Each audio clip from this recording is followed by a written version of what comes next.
Well,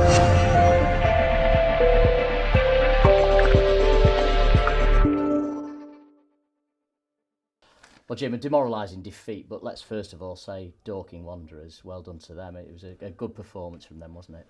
Yeah, no, they were outstanding. Magnificent performance from them.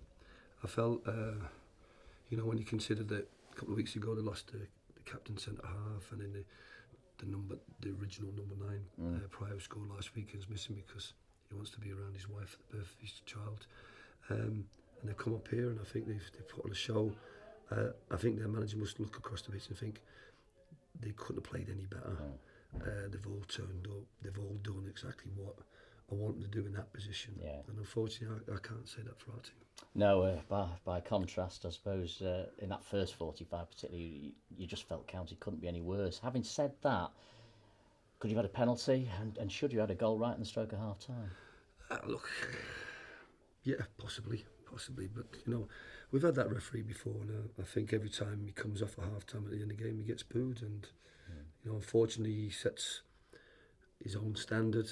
I don't like the comment. I can't blame him on defeat, but they played a part, if you like, in allowing certain things can be really important and change the momentum of a game. We needed to get a goal to give ourselves a chance of the second half, but ultimately, I think that this team looked like a team during that September without loans, without one or two players that should be in a team.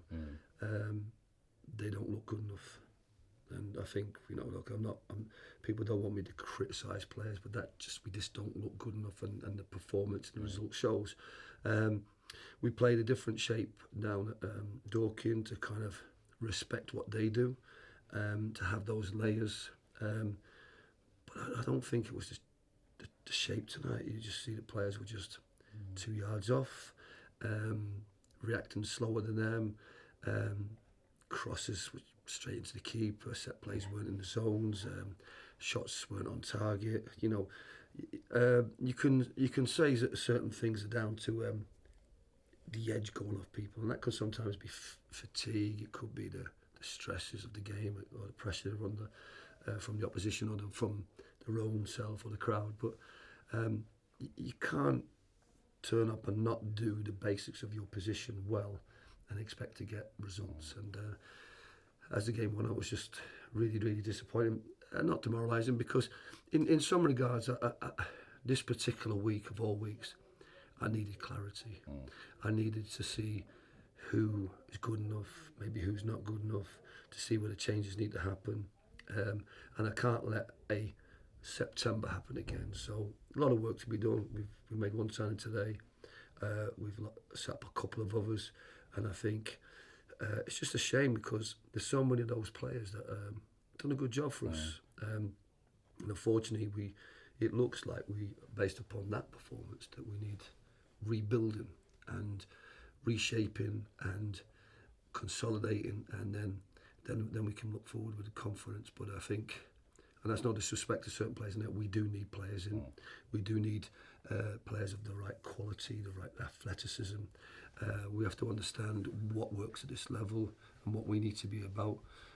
We need to respect other teams' identity, try and play our own, but what we need to most of all is be a hard team to beat, and a team that has potency in several aspects of our game, whether that be counter-attacking, solid attack, building the crosses, set plays.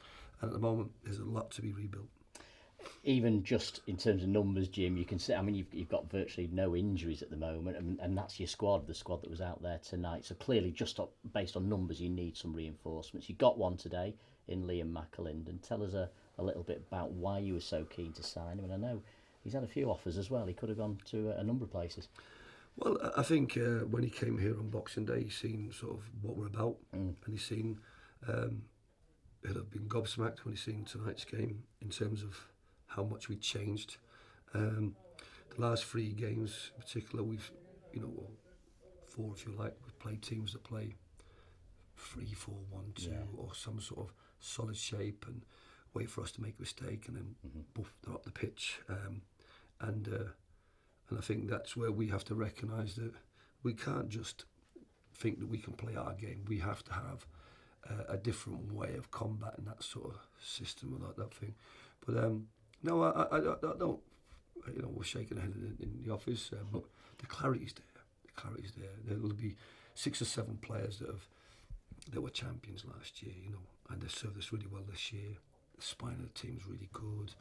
I thought down the sides of the pitch we looked really weak. I thought it was too easy for them to get out, get up the pitch, get down the sides of us, and get crosses in. But we had a couple of players today. I think were just got nothing in the tank. I took Elliot out because he was the flattest performance I've seen from him, and the comments he made after the game, you know, scoring a 10 for exertion, coming off at 70 minutes, just shows you maybe the physical and mental toll of playing at a level. Niall Bell, the same tonight, just couldn't get going, and you know, I said some of them are not probably experienced enough in terms of being able to pump themselves up. You know, when you're tired and get your adrenaline pumping, find some way, and they're not experienced enough in that. But there was times when they looked like they outnumbered us all on the pitch, and that's because we had a couple of players who were nowhere near a full player for us. And if you're not, then you're going to struggle. And I thought throughout tonight we had a couple of players that just didn't contribute, and it made hard work for the others. But within that, because it's very easy to use generalisations, one word to describe the performance, but within that you could see when Elliot come on, Festus come on, their quality. And it was apparent to me how much we missed that. Keno, Ash and several other players looked like they really were part of a solid team. But if you have 3 or 4 that are nowhere near it, then you're going to find yourself being outplayed by a team that's got everybody at it. McAlinden obviously is coming in, he's a goal scorer. Where else have you targeted, where else in the team do you think you need to strengthen?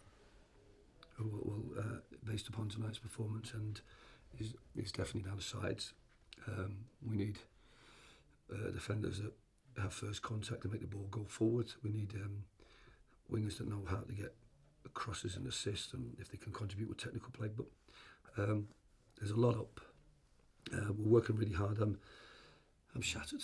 The amount of work I'm having to do, trying hard to sleep.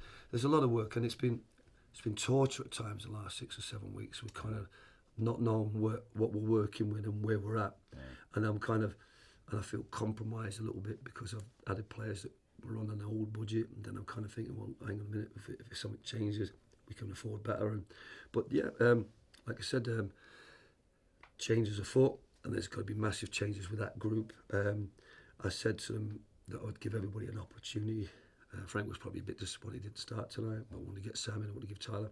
Show me what you're about. Show me if you can contribute, because otherwise we start shaking it up. Liam's on his way in. There'll be others coming in Thursday. Thursday's a huge training day. We'd like to have 2 or 3 more in. And it's not survival of the fittest. It's survival of the ones who can contribute every game. And there's no time for weakness, there's no time for sentiment. I just have to make sure that the group that we put out are rock solid, know what they're doing and contribute effectively, and we have a team of 11 lads who are all contributing to the game. Just finally, we're back at Edgeley Park on Saturday. Sutton United, the visitors, who had a strange season so far, almost a season of 2 halves. Started terribly, and then I think 1 win in 14, but since then so resurgent and soared up to the mid-table position by Christmas. It's been a remarkable season since then.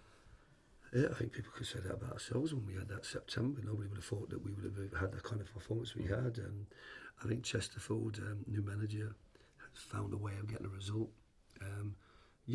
I think Sutton were in the playoffs a while back, so were Boreham Wood at Wembley playing against 10 men. You think the Football League beckons for them.